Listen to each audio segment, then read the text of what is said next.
மாணவ செல்வங்கள் அனைவருக்கும் இனிய வணக்கம். இன்றைய நாளில் மீண்டும் கல்வி டிவியினூடாக உங்களை சந்திப்பதில் பெருமகிழ்ச்சி அடைகின்றேன். இன்றைய தினம் நாங்கள் தமிழ் மொழி பாடத்தில் சில விடயங்களை பார்க்க இருக்கின்றோம். அந்த வகையில் தமிழ் மொழி பாடத்தில் முதலாவதாக நாங்கள் இன்றைய தினம் பார்க்க இருப்பது வர்ணனை. வர்ணனை பற்றிய, அதாவது நேர்முக வர்ணனை. நேர்முக வர்ணனை பற்றி நாங்கள் இன்றைய தினம் பார்க்க இருக்கின்றோம். நேர்முக வர்ணனை என்றால், அதாவது நடக்கின்ற ஒரு விடயத்தை, ஒரு சம்பவத்தை நேரடியாக நாங்கள் சென்று அந்த இடத்தில நிகழ்பவற்றை எடுத்து கூறுவது. நிகழ்பவற்றை எங்களுடைய கற்பனையோடும் வர்ணனையோடும் நாங்கள் எடுத்துரைப்பதுதான் நேர்முக வர்ணனை.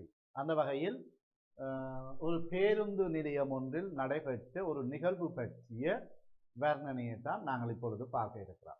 பேருந்து நிலையத்தில் நடைபெற்ற ஒரு நிகழ்வு, ஒரு சம்பவம் பற்றிய வர்ணனை இங்கு முதல்ல நாங்கள் பார்ப்போம். சரியா பிள்ளைகள்? அப்ப வர்ணனை, நேர்முக வர்ணனை என்பது ஒரு விஷயம், ஒரு சம்பவம் நடைபெறுகிற போது அந்த சம்பவத்தை பற்றிய விளக்கங்களை நாங்கள் முன்வைக்கிறோம். நேரடியாக அந்த களத்தில் நின்று கொண்டு, அந்த இடத்துல நின்று கொண்டு நாங்கள் என்ன செய்கிறோம்? அந்த விடயங்களை முன்வைக்கின்றோம். அதுதான் நேர்முக வர்ணனை. சரியா பிள்ளைகள்? ரைட், கவனிங்கோ. இங்க பேருந்து நிலையம் ஒன்றில் நடத்துனருக்கும் பொதுமக்களுக்கும் இடையில, அதாவது பயணிகளுக்கும் இடையில நடைபெற்ற ஒரு சிறு சம்பவத்தை நேர்முக வர்ணனையாக இங்கு பெறப்படுகிறது. அதை பார்ப்போம் முதல்ல. சரியா பிள்ளைகள்? ரைட், பாருங்கோ. அதாவது ஒரு இடத்துல நடைபெறுகின்ற ஒரு விடயம், ஒரு பேருந்து நிலையத்தில் நடைபெறுகின்ற ஒரு விடயம்தான் இங்க உங்களுக்கு முதல்ல பெறப்பட்டிருக்கு. பாருங்க, பேருந்து நிலையம் ஒன்றிலிருந்து. ரைட், நாங்கள் இப்பொழுது பேருந்து நிலையத்தில் நின்று கொண்டிருக்கின்றோம். எங்க நின்று கொண்டிருக்கிறோம்? பேருந்து நிலையத்தில். பேருந்து நிலையத்தில் நாங்கள் நின்று கொண்டிருக்கிறோம்.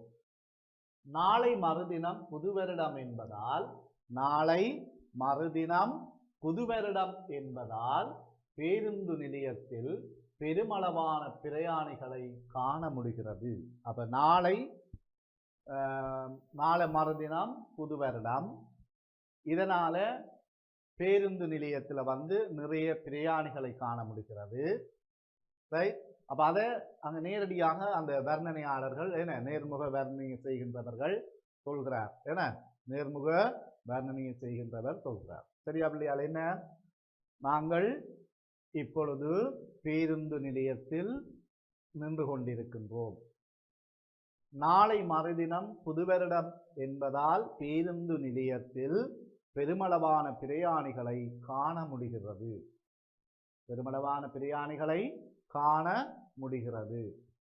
ஆம், ஆம். பதுளை செல்வதற்காக பேருந்து வருகிறது. ஒரு பேருந்து ஒன்று வருகிறது. பதுளை செல்வதற்காக பேருந்து வருகிறது. பொதுமக்கள் முண்டி அடித்துக் கொண்டு பேருந்தில் ஏற முயலுகின்றனர். அந்த பேருந்து நிலையத்தில் தாங்கள் செல்வதற்காக காத்திருக்கின்ற பேருந்து வருகின்ற போது மக்கள், அதாவது பிரயாணிகளாக அங்கே இருக்கின்ற பொதுமக்கள் என்ன செய்வார்கள்? அந்த பேருந்துல இடத்தை பிடிப்பதற்காக முண்டி அடித்து கொண்டு ஏறுறது வளமை. அப்ப அங்க நடக்கின்ற அந்த விஷயத்தை அப்படியே வர்ணனையாளர் சொல்றார். ரைட், பொதுமக்கள் முண்டி அடித்து கொண்டு பேருந்தில் ஏற முயலுகின்றனர். அப்ப நடத்துனர் சொல்றார், நடத்துனர் பயணிகளை ஏற விடாது தடுக்கிறார். அங்க நடக்கின்ற அந்த சம்பவத்தை வர்ணனையாளர் சொல்கிறார். மக்கள் முண்டி அடித்துக் கொண்டு பேருந்தில் ஏற முயலுகின்றார்கள். இதன் போது நடத்துனர் பயணிகளை ஏற விடாது தடுக்கிறார்.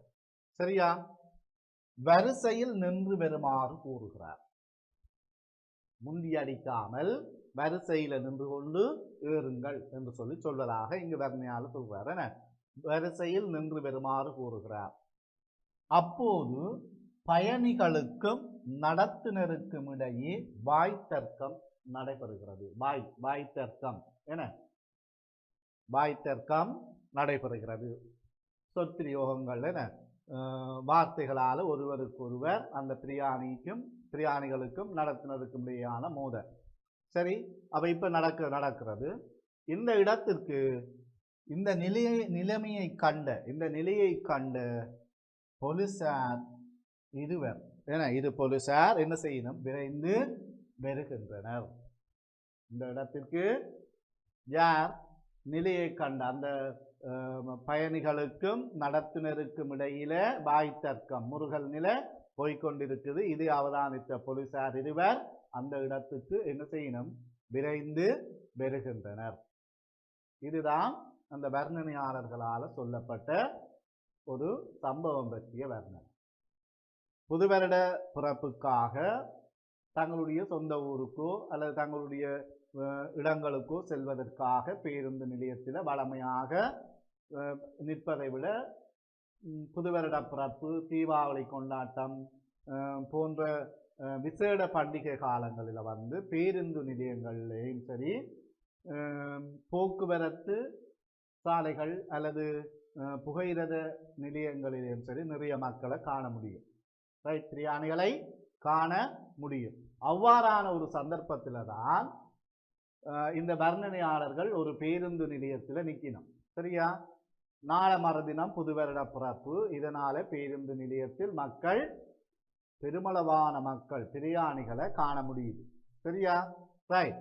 இது பதுளை செல்வதற்காக பேருந்து ஒன்று வருகிறது. அந்த பேருந்தில் மக்கள் பிரியாணிகள் ஏற முண்டி அடிக்கணும். இந்த நேரத்தில் தான் நடத்துனர் சொல்றார், பிரியாணிகளை ஏற விடாது வைத்திருந்து கொண்டு நடத்துனர் சொல்றார், நீங்கள் வரிசையாக வாருங்கள், வரிசையாக வாருங்கள், வரிசையில் நின்று கொண்டு பேருந்தில் ஏறுங்கள் என்று சொல்றார். ரைட். இப்போது பயணிகளுக்கும் இந்த நடத்துனருக்கும் இடையே வாய் தர்க்கம். இதன் காரணமாக போலீசார் இருவர் அந்த இடத்துக்கு வருகிறார்.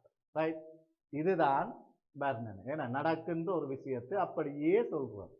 சரியா, திரும்ப பார்க்கலாம். ஒரு விடயம் நடக்கின்ற போது அது பற்றிய ஒரு நிகழ்வு, ஒரு சம்பவம் நடைபெறுகின்ற போது அது பற்றிய உண்மை நிலவரத்தை நாங்கள் என்ன செய்கிறோம், நேரடியாக அந்த இடத்துல நின்று நடக்கின்ற விடயங்களை நாங்கள் சொல்கிறோம். அதுதான் நேர்முக வர்ணனை. அந்த வகையில் இங்க உங்களுக்குரிய ஒரு நேர்முக வர்ணனை பேருந்து நிலையத்தில் நடத்துனருக்கும் பிரியாணிகளுக்கும் இடையில நடந்த ஒரு முரண்பாட்டு நிலையை, அதாவது வாய்த்தர்க்க நிலையை இங்கு எடுத்து வர்ணனையாக சொல்லியிருக்கு.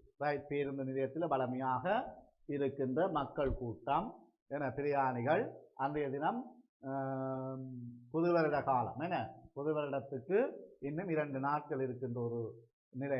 நாளை மறுதினம் புது வருடம் என்ற நிலையில இந்த பஸ் ஸ்டாண்டில் பேருந்து நிலையத்தில் மக்கள் முண்டி அடித்து கொண்டு பதுளை செல்கின்ற பேருந்தில் ஏற முயல்கின்ற போதுதான் இந்த சம்பவம் நடந்ததாக வர்ணனையாளர்கள் கூறுகின்றார். சரியா பிள்ளையா? ரைட். அப்ப இது உங்களுக்கு நல்லா விளங்கி இருக்கும். அதாவது ஒரு விடயத்தை, ஒரு நிகழ்வை, ஒரு சம்பவத்தை அங்க நடக்கின்றபடியே உண்மை நிலவரத்தை மக்களுக்கு எடுத்து சொல்வதுதான் நேர்முக வர்ணனை. சரியா? ரைட். அப்ப இதுல கேட்கலாம், இந்த நேர்முக வர்ணனை எங்கு நடைபெற்றது? பேருந்து நிலையத்தில். எங்க? பேருந்து நிலையத்தில். எந்த பேருந்துக்காக மக்கள் முந்தி அடித்து கொண்டு நிற்கிறார்கள்? பதுளை செல்கின்ற பேருந்துக்காக. சரியா? பதுளை செல்கின்ற பேருந்துக்காக இந்த மக்கள் என்ன செய்கிறார்கள்? முந்தி அடித்து கொண்டு நிற்கிறார்கள். சரியா பிள்ளைகள்? ரைட். அப்ப இது ஒரு நேர்முக வர்ணனை. சரியா? ரைட். நாங்கள் இன்னொரு நேர்முக வர்ணனை எங்களுடைய இதை பற்றி பார்ப்போம். சரியா? ரைட். வெள்ள அனர்த்தம் தொடர்பான ஒரு வர்ணனை. சரியா? எங்களுக்கு ஆண்டுதோறும் மாரி காலங்களில் ஏற்படுகின்ற ஒரு அனர்த்தம், இயற்கையால ஏற்படுகின்ற ஒரு அனர்த்தம். இந்த அனர்த்தம் இடம்பெற்ற இடத்துல இருந்து கொண்டு அந்த நிலவரத்தை நாங்கள் என்ன செய்ய போறோம்? சொல்ல போகிறோம், மக்களுக்கு எடுத்து சொல்ல போகிறோம். என்ன இப்போ வெள்ளப்பெருக்கு வெள்ள அனர்த்தம் என்று சொல்லுகிற போது நிறைய விடயங்கள் அதில் இருக்குன்னு நிறைய விடயங்களை நாங்கள் பார்க்கலாம். மழை பெய்து கொண்டிருக்கும் வெள்ளம் ஒரு நிலையை கடந்து மக்களுடைய குடியிருப்புகளுக்குள்ளோ மக்களுடைய வாழ்விடங்களுக்குள்ளோ செல்லும். இந்த நிலையில வந்து பலத்த காற்று வீசிக்கொண்டிருக்கும். பலத்த காற்றினால் பெரிய பெரிய மரங்கள் எல்லாம் முறிந்து விழுந்து காணப்படும். இதை விட மின் கம்பங்கள் சேதத்துக்குள்ளாகும். மின் துண்டிக்கப்பட்டிருக்கும். மின் துண்டிக்கப்பட்டிருக்கும். இதைவிட மரங்கள் பெரிய பெரிய மரங்கள் எல்லாம் இந்த மழை வெள்ளத்தினால வேரோடு புரண்டு சாய்ந்து விழுந்திருப்பதன் காரணத்தினால போக்குவரத்து தடைப்பட்டிருக்கும். இது போக்குவரத்தும் தடைப்பட்டிருக்கும். அப்ப அந்த போக்குவரத்தை சீர் செய்வதற்காக அங்க களத்தில் பணியாளர்கள் போக்குவரத்தை சீர் செய்வதற்காக மரங்களை எல்லாம் வெட்டி அப்புறப்படுத்துகின்ற சம்பவங்கள் எல்லாம் அங்கு நடைபெற்று கொண்டிருக்கும். ரைட். அப்ப இவற்றை எல்லாம் நாங்கள் என்ன செய்ய போறோம், நேரடியாக மக்களுக்கு கொண்டு போய் சேர்க்க வரும். அப்ப சொல்றோம் என்ன, நேர்முக வெள்ள அனர்த்தம் தொடர்பான ஒரு வர்ணனை. சரியா? ரைட். அப்ப ஒரு இடத்துல நின்று கொண்டு நான் சொல்றேன், நாங்கள் இப்பொழுது வெள்ள அனர்த்தத்திற்குள் பெரிதும் பாதிக்கப்பட்டிருக்கின்ற ஒரு இடத்துல நிற்கிறோம். என்ன, கடற்கரையோரத்திலேயோ அல்லது கடற்பிரதேசத்தை சார்ந்த இடமாகவோ அது இருக்கலாம்.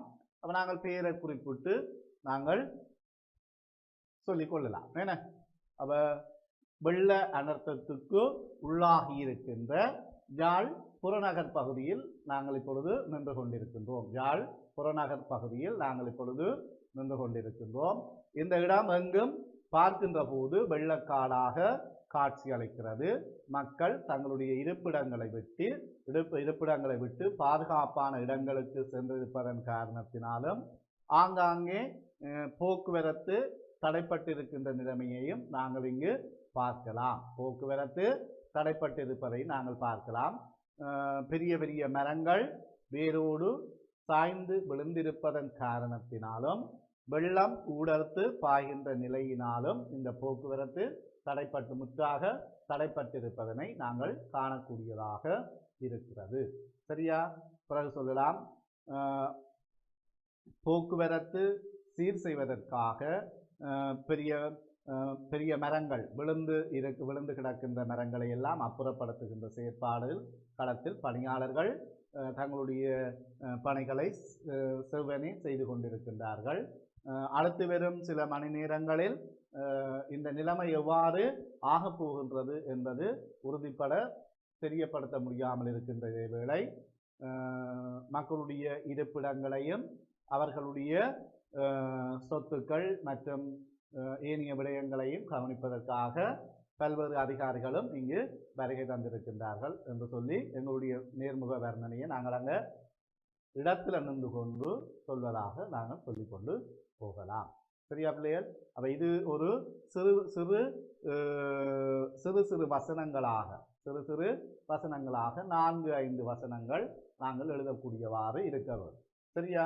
அப்ப நாங்கள் வெள்ள அனர்த்தம் தொடர்பான சில விடயங்களை உள்வாங்கி கொண்டு நாங்கள் அவற்றை எழுதி கொள்ளலாம். சரியா பிள்ளைகள்? அப்ப பாப்போம். முதலாவது நாங்கள் எழுதி கொள்ளலாம். முதலாவது நாங்கள் எழுதி கொள்ளலாம். அதாவது வெள்ளக்காடாக காட்சி அளிக்கின்ற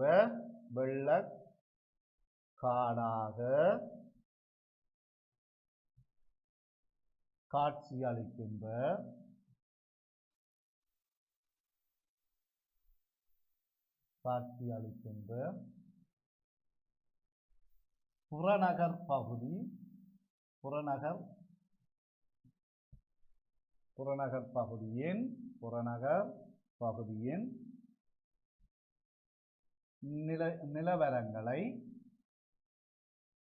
நிலவரங்களை நாம் நேரடியாக கண்டு கொண்டிருக்கின்றோம். நேரடியாக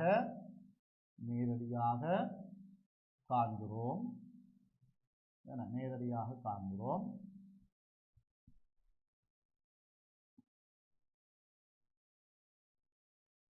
குடியிருப்புகளுக்குள்ளும் குடியிருப்புகளுக்குள்ளும்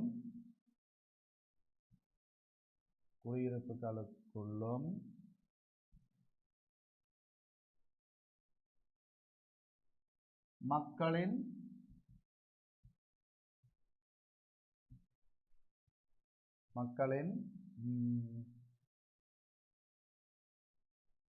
சூழல் பகுதிகளிலும்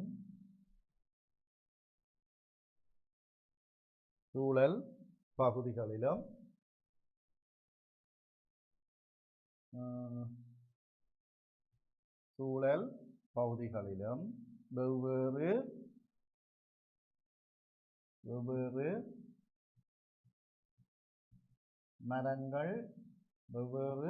மரங்கள் குப்பை கூளங்கள்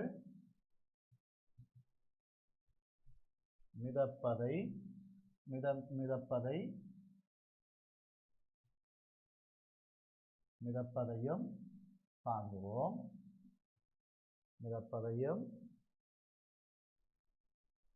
காண்கின்றோம். சரியா பிள்ளைகள்? நாங்கள் அந்த இடத்துல நின்று கொண்டு நாங்கள் என்ன பார்க்கிறோமோ அதை எழுதுறோம். என்ன காண்கின்றோம். இந்த நிலைமையை அவதானிப்பதற்காக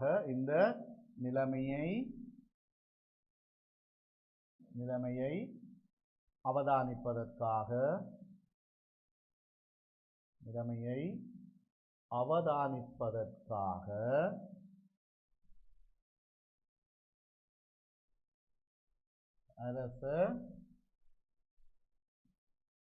அதிகாரிகள் பலரும் இங்கு வருகை தந்திருக்கின்றார்கள். அதிகாரிகள் பலரும் இங்கு வருகை தந்திருக்கின்றார்கள்.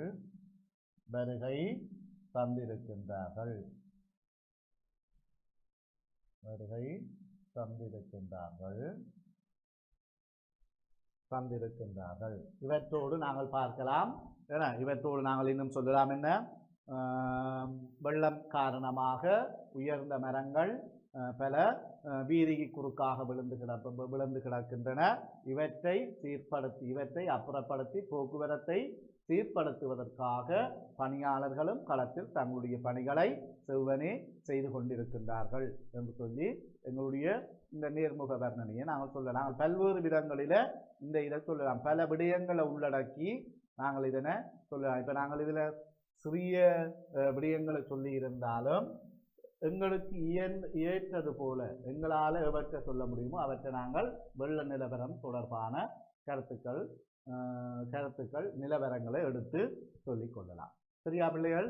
அப்போ வெள்ளக்காடாக காட்சி அளிக்கின்ற புறநகர் பகுதியின் நிலவரங்களை நாம் நேரடியாக கண்டு கொண்டிருக்கிறோம் அல்லது காண்கின்றோம்.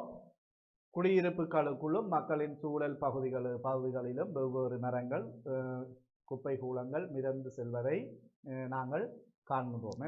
மிதப்பதையும் நாங்கள் காண்கின்றோம்.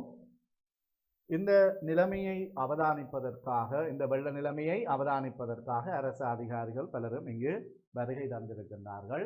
பெரிய பெரிய மரங்கள் எல்லாம் வேரோடு சாய்ந்து வீதியை குறுக்காக கிடப்பதையும் அவற்றை அப்புறப்படுத்தி போக்குவரத்தினை சீர் செய்வதற்காக பணியாளர்கள் முயற்சி செய்து கொண்டிருக்கின்றார்கள், முயன்ற வண்ணம் இருக்கின்றார்கள் என்று சொல்லியும் நாங்கள் எங்களுடைய இந்த வர்ணனையை நாங்கள் சொல்லிக்கொண்டே போகலாம். மக்களுடைய நடமாட்டம் குறைவாக காணப்படுகிறது. பலத்த காற்று வீசுகிறது. மழை சற்று ஓய்ந்திருந்தாலும் கூட வானம் இருண்டதாகவே காணப்படுகிறது. இந்த நிலைமை இன்னும் ஒரு சில மணி நேரங்களில் எவ்வாறாக அமையப் போகிறது என்பது உறுதிப்பட தெரியப்படுத்த முடியாத நிலையில் மக்களுடைய அடிப்படை தேவைகளை, அத்தியாவசிய தேவைகளை நிறைவேற்றி கொடுப்பதற்காக பல சமூக ஆர்வலர்களும் இங்கு நிலைமைகளை வந்து பார்த்து மக்களுடைய நிலைமையை கேட்டறிந்த வண்ணம் இருக்கின்றார்கள் என்று சொல்லியும் நாங்கள் இந்த இடத்துல சொல்லிக் கொள்ளலாம். சரியா பிள்ளைகள்? அப்ப இது ஒரு வெள்ள அனர்த்தம். அந்த இடம் எப்படி இருக்கிறது, அந்த இடத்துல இருந்த மக்கள் இப்ப என்ன செய்கிறார்கள், அவர்களுக்கு வேண்டிய உதவிகள் எல்லாம் எவ்வாறு வழங்கப்படுகிறது, இந்த நிலைமை சீர் செய்வதற்காக நடைபெறுகின்ற முயற்சிகள் இந்த நிலைமையை சீர் செய்து மக்களை பாதுகாப்பாக வைத்திருப்பதற்காக நடைபெறுகின்ற செயற்பாடுகள் அதற்காக இங்கு வருகை தந்திருப்பவர்கள் என்று சொல்லி நாங்கள் பல்வேறு விடயங்களையும் இங்கு நாங்கள் உள்ளடக்கி கொண்டு போகலாம். சரியா பிள்ளைகள்?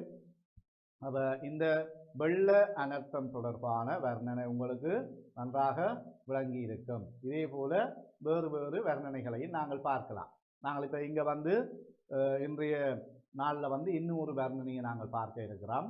அந்த வகையில் முதல் வந்து பேருந்து நிலையம் ஒன்றில் நடந்த ஒரு வர்ணனை. ஏன்னா வர்ணையாளர்கள் வந்து அங்கே பேருந்து நிலையத்தில் வந்து நடைபெற்ற ஒரு விடயம், ஒரு சம்பவத்தை நேரடியாக பார்த்து நடைபெறுவதையெல்லாம் சொல்லியிருந்தார்கள்.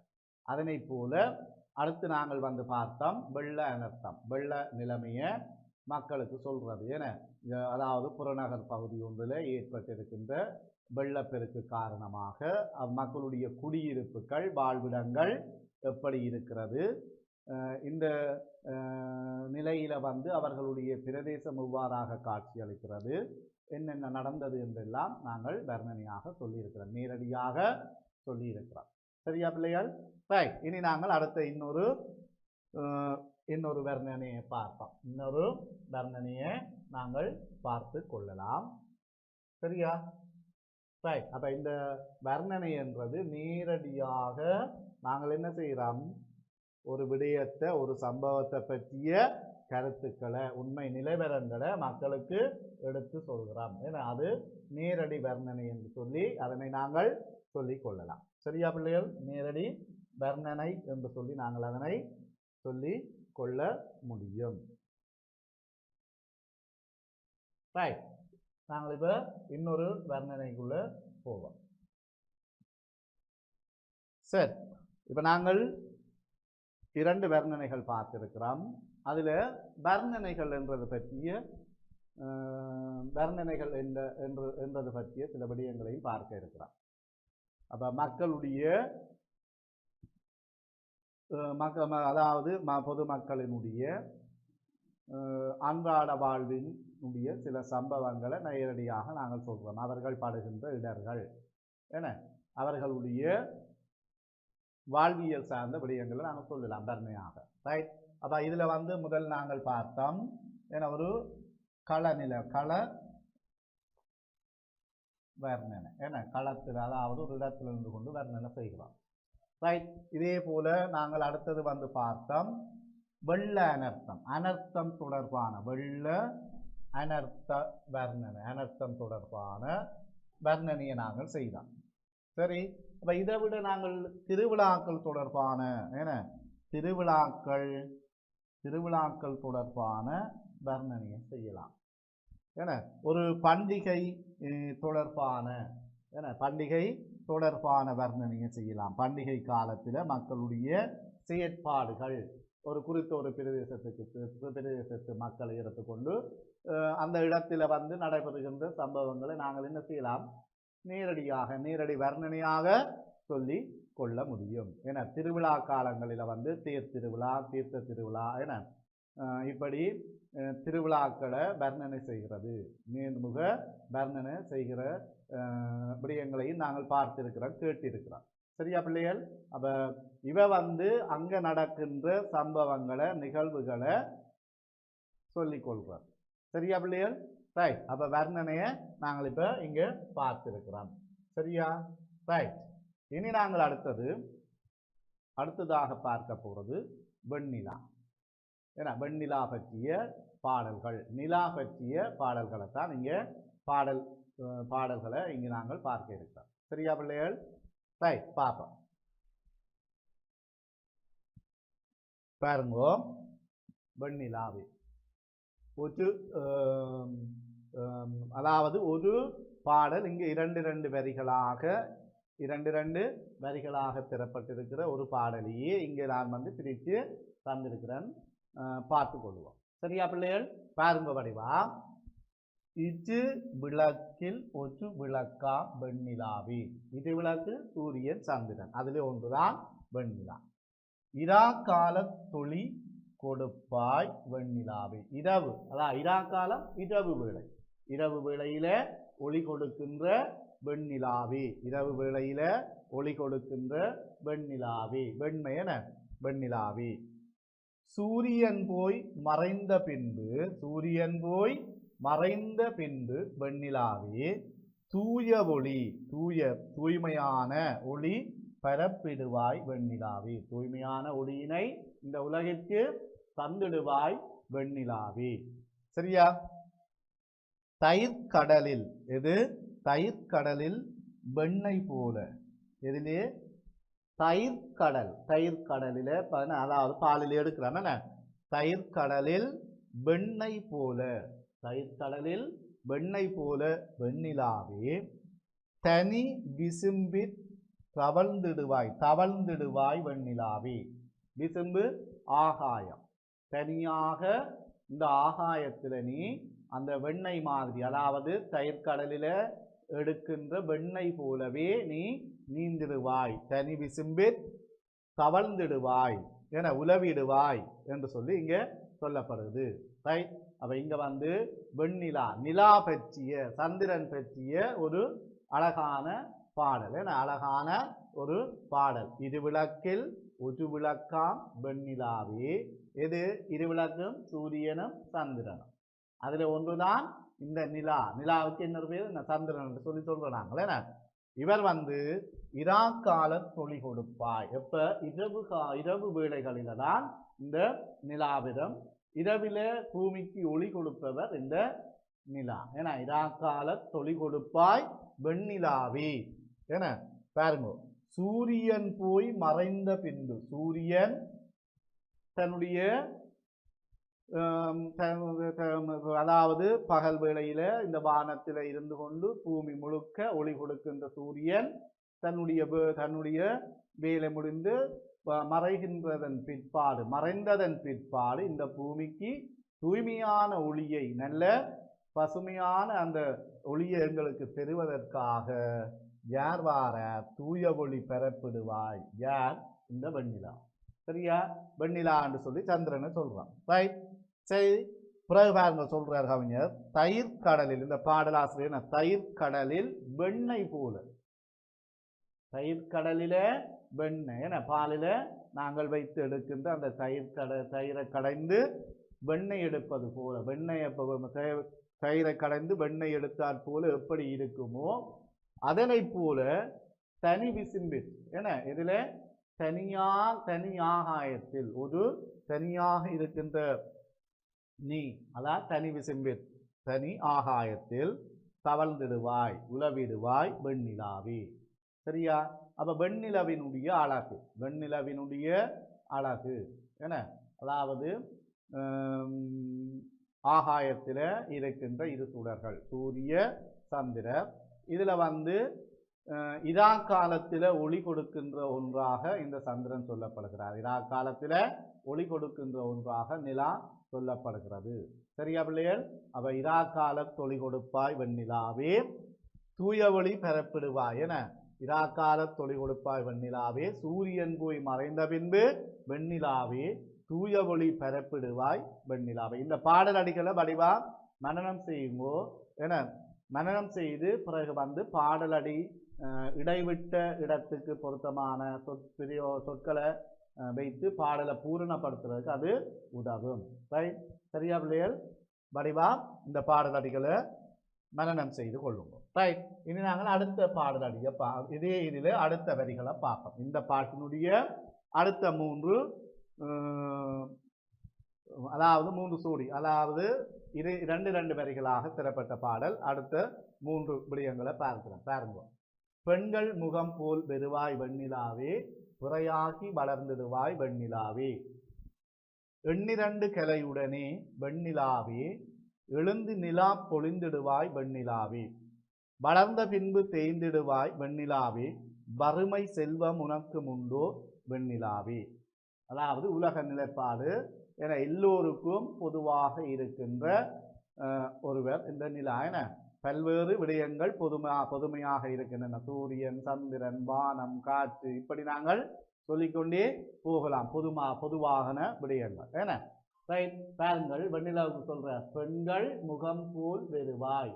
பெண்களுடைய முகம் போல் வருவாய் வெண்ணிலாவே பிறையாகி நாங்கள் சொல்றோம் பிறை என சிவபெருமானுடைய சடாமுடியில இருக்கிற பிறையாகி வளர்ந்துடுவாய் வளர்பிறை என வளர்பிறை காலத்தை இங்க சொல்லப்படுது பிறையாகி வளர்ந்துடுவாய் வெண்ணிலாவே என அதாவது தேய்பிறை வளர்பிறை என்று இருக்கு என சந்திரனுடைய அந்த உருமாற்றங்கள் தேய்பிறை காலத்தில் எப்படி இருக்கும் வளர்பிறை காலத்தில் எப்படி இருக்கும் ஏன்னா தேய்பிறை என்று சொன்னால் முழுமையில இருந்து கொஞ்சம் கொஞ்சமாக என்ன செய்யறது குறைவடைந்து கொண்டு போறது பிறகு அந்த குறைவில இருந்து பிறகு முழுமையாகி வாரது தான் வளர்பிறை ரைட் அப்போ அமாவாசை பருவம் என்று சொல்லி சொல்றது பௌர்ணமி என்று சொல்லி சொல்றது ரைட் அப்போ நாங்கள் இங்கே பார்க்கிறோம் பெண்களினுடைய முகத்துக்கு ஒப்பாக இங்கு சொல்லப்படுகிறது வெண்ணிலாவினுடைய அழகு பிறகு பிறையாகி வளர்ந்துடுவாய் வெண்ணிலாவே என தேய்பிறையில இருந்து என பிறையாகி மெதுவாக நான் என்ன தினம் வளருது இந்த சந்திரன் நிலா என்ன செய்யுது வளர்க்கிறது ரைட் எண்ணிரண்டு எத்தனை 16 எண்ணிரண்டு 16 கிளைகளுடன் வெண்ணிலாவே எழுந்து நிலா பொழிந்திடுவாய் ஒளி என நிலா பொழிந்திடுவாய் நான் சொல்றேன் நிலவொளி என்று சொல்லுவோம் ஏன்னா நிலவொளி என்று சொல்லுவோம் அப்ப நிலா பொழிந்திடுவாய் வெண்ணிலாவே வளர்ந்த பின்பு தேய்ந்திடுவாய் நான் ஏற்கனவே சொல்லியிருக்கிறேன் நான் வளர்ந்த பின்பு பிறகு வளர்பிறை பிறகு தேய்பிறை நான் தேய்ந்து கொண்டு போறது பிறகு வந்து அந்த தேய்பிறை காலத்தில இருந்து வளர்றது இப்படியாக மாறி மாறி நிகழ்கின்ற இயற்கையான விடயம் என்ன இது ரைட் தேய்ந்திடுவாய் வெண்ணிலாவே வறுமை செல்வம் உனக்கு உண்டோ வெண்ணிலாவே வறுமையோ என பொருள் செல்வம் இல்லாத நிலையோ அல்லது அவை இருக்கின்ற நிலையோ உனக்கு இருக்கோ வறுமையோ செல்வமோ உனக்கு உண்டோ என வறுமையோ செல்வம் உனக்கு உண்டோ என்று சொல்லி இந்த பாடலாசிரியர் சொல்றார் என ரைட் அப்ப பொதுவாக எல்லோருக்கும் பொதுவாக இருப்பது இந்த நிலா அதனை போல சூரியன் காற்று வானம் மழை என்று சொல்லி உலகத்தவர்கள் எல்லோருக்கும் பொதுவாக இறைவனால வழங்கப்படுகிறது என்று சொல்லி நாங்கள் பார்க்கலாம் ரைட் அதிலே ஒன்றுதான் இந்த நிலாவினுடைய ஒளி நிலாவினுடைய அழகு அதனுடைய தூய ஒளி வெண்மை அப்ப அதனுடைய அழகு அந்த நிலவினுடைய அழகு வந்து பெண்களுடைய முகத்துக்கு ஒப்பாக சொல்லப்படுகிறது ரைட் அப்ப சந்திரன் போன்ற தோற்றம் என மதிமுகம் முகமதி என்று சொல்லி வெவ்வேறு சொற்பிரயோகங்களை நாங்கள் பார்த்து கொள்ளலாம் சரியா ரைட் அப்ப இந்த பாடல் முதல் நாங்கள் இந்த பாடல் அடிகளை மன்னனம் செய்து கொள்வோம் பிறகு பேர்ந்து அடுத்தடுத்த இதில் வந்து இந்த பாடல் தொடர்பான வினாக்களை நாங்கள் பிறகு பார்க்கலாம் அப்ப இன்றைக்கு நாங்கள் வந்து இந்த பாடல் அடிகளை என்ன செய்ய வேணும் மன்னனம் செய்து கொள்ளுதல் சம்பந்தமானதான் பார்க்கலாம் ரைட்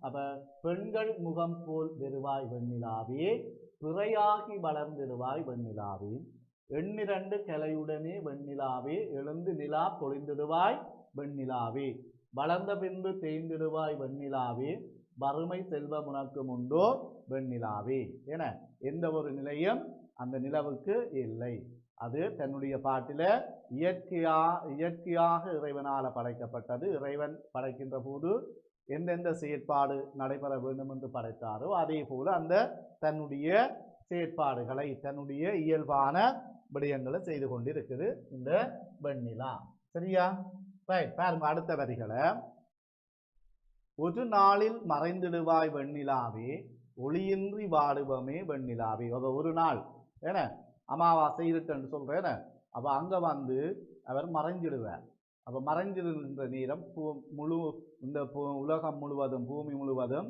என்ன இருளாக இருக்கும் இந்த நேரத்தில் நாங்கள் ஒளி இல்லாமல் வெளிச்சம் இல்லாமல் ஒளியின்றி வாடுவமே வெளிச்சம் இல்லாமல் துன்பப்படுவமே துன்புறுவமே என்று சொல்லி கவிஞர் சொல்றார் அமுத ஒளி பரப்பி வரும் வெண்ணிலாவே இனிமையான ஒளிதனை பரப்பி வருகின்ற வெண்ணிலாவே அன்புடனே வாழி என்றும் வெண்ணிலாவே அப்ப வெண்ணிலவை வாழ்த்துகிறார் யார் சோமசுந்தர புலவர் அதாவது கவிஞர் தானா சோமசுந்தர புலவர் என்ன வாழ்த்துறார் என்னண்டு அன்புடனே வாழி என்றும் வெண்ணிலாவே வாழ்க என்று இங்கு சோமசுந்தர புலவர் என்ன செய்கிறார்?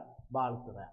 ரைட். அப்ப ஒரு நாளில் மறைந்திடுவாய் வெண்ணிலாவே, ஒளியின்றி வாடுவமே வெண்ணிலாவே, அமுத ஒளி பரப்பி வரும் வெண்ணிலாவே, அன்புடனே பாலி என்றும் வெண்ணிலாவே என்று சொல்லி சோமசுந்தர புலவர் சொல்கிறார். ரைட். அப்ப இந்த உலகத்துல இரண்டு சுடர்கள், அதுல பகல் வேளையில சூரியனும் இரவு வேளையில சந்திரனும், சூரியன் போய் மறைந்த பின்பு சந்திரன், அதாவது நிலவொளிதான் மக்களுக்கு, அதாவது பூமியில் உள்ளவர்களுக்கு ஒளி.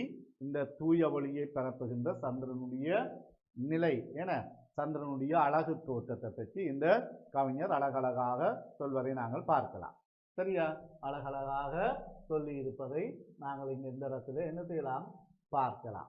சரியா? ரைட். திரும்ப அதை ஒரு ஞாபகப்படுத்துகிறேன். வெண்ணிலாவே, சரி, இரு விளக்கில் ஒரு விளக்காம் வெண்ணிலாவே, இராக்காலத் தொழி கொடுப்பாய் வெண்ணிலாவே, சூரியன் போய் மறைந்த பின்பு வெண்ணிலாவே, தூய ஒளி பரப்பிடுவாய் வெண்ணிலாவே, தயிர்கடலில் வெண்ணெய் போல வெண்ணிலாவே, தனி விசும்பில் தவழ்ந்திடுவாய் வெண்ணிலாவே, தனி விசும்பில் தவழ்ந்திடுவாய் வெண்ணிலாவே, பெண்கள் முகம் போல் பெறுவாய் வெண்ணிலாவே, பிறையாகி வளர்ந்திடுவாய் வெண்ணிலாவே, 82 கிளையுடனே 16 கிளைகள் கிளையுடனே வெண்ணிலாவே, எழுந்து நிலா பொழிந்திடுவாய் வெண்ணிலாவே, வளர்ந்த பின்பு தேய்ந்திடுவாய் வெண்ணிலாவே, வறுமை செல்வம் உனக்கு உண்டோ வெண்ணிலாவே என்று இந்த சோமசுந்தர புலவர் கேட்கிறார். ஒரு நாளில் மறைந்திடுவாய் வெண்ணிலாவே, ஒளியின்றி வாடுவமே வெண்ணிலாவே என இருள் காலம் அமாவாசை இந்த நாளில முற்று முழுதாக மறைந்திடுவாய், ஆகவே நாங்கள் ஒளியின்றி தத்தளிப்பமே என்று சொல்லி கவிஞர் சொல்றார். அமுத ஒளி, குளிர்ச்சியான ஒளி பரப்பி வெறும் வெண்ணிலாவே, அமுத ஒளி பரப்பி வெறும் வெண்ணிலாவே, அன்புடனே வாழி என்றும் வெண்ணிலாவே, அன்புடனே என்றைக்கும் நீ வாழ வேண்டும் என்று சொல்லி கவிஞர் காணா இந்த பாடல் எழுதிய கவிஞர், அதாவது காணா சோமசுந்தர புலவர், இந்த பாடலை எழுதியவர் சோமசுந்தர புலவர் இவ்வாறு சொல்கிறார். சரியா பிள்ளைகள்? அப்ப நாங்கள் இன்றைக்கு நேர்முக வர்ணனைகள் பார்த்திருக்கிறோம். அதோடு வெண்ணிலாவை என்ற பாடலையும் நாங்கள் இன்றைய தினம் பார்த்திருக்கிறோம். மீண்டும் ஒரு சந்தர்ப்பத்தில் இன்னும் பல விடயங்களோடு உங்களை நான் சந்திக்கிறேன். நன்றி பிள்ளைகள்.